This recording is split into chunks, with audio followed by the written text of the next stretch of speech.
ఢిల్లీలోని తెలంగాణ భవన్ వద్ద బంజారా జనసంఘం గిరిజన విద్యార్థి సంఘం నేతలు ధర్నా చేపట్టారు.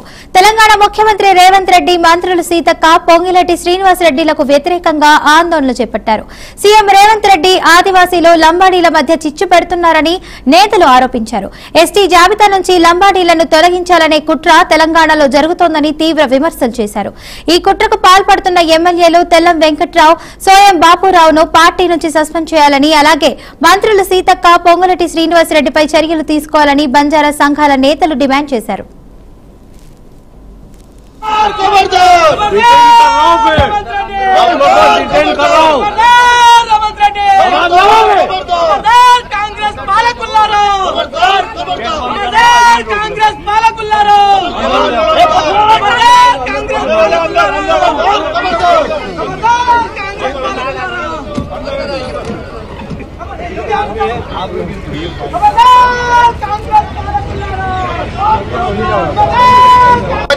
లంబాడీల మధ్య అన్నదమ్ముల లెక్క కలిసిమెలిసినటువంటి మేము మా మధ్యలో చిచ్చు పెడుతున్నటువంటి రేవంత్ రెడ్డిని తక్షణమే ఆయనను సీఎం పదవి నుంచి తొలగించాలనేసి ఇవాళ గిరిజన విద్యార్థి సంఘం జాతీయ కమిటీ డిమాండ్ చేస్తా ఉంది.